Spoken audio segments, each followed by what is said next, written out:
আসসালামু আলাইকুম ভিউয়ার্স, আসেন ভিডিওটা দেখি, কথাগুলো শুনি, তারপর কিছু বলি।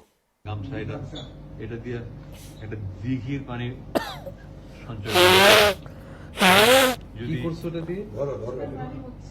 আর 8 বছর কি করছো? প্রথমে নিয়েছিলাম আমি গরমের সময় নামাজ পড়ার জন্য, কিন্তু চোখের পানি মুছতে মুছতে মুছতে মুছতে এটা যে পরিমাণ চোখের পানি মুছছি ওটা যদি সেভ করা যেত একটা বড় দিঘি হইতো। দিঘি বুঝো? বিশাল বড় পুকুর, পুরো দিঘি হয়ে যেত। তো আমাকে বলতে আপনি যারা নিতে চান তোমার নিতে চান। সবচেয়ে বড় বন্ধু ছিল এটা?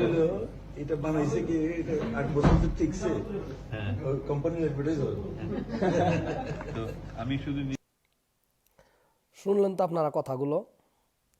মিথ্যা কথার একটা রিমিট আছে। এ একজন সাবেক সেনা কর্মকর্তা, কুখ্যাত রাজাকার, যুদ্ধাপরাধী, স্বাধীনতা বিরোধী গোলাম আজমের ছেলে। আমি ওনারে গোলামের পথ বলি। দেখেন, এই গামছাটা কিনছি আমি 1 মাস হয়েছে। 1 মাসে গামছার কি অবস্থা, তেনা তেনা হয়ে গেছে গা। একটু সর্দি লাগছে, নাক মুছতে মুছতে গামছা শেষ।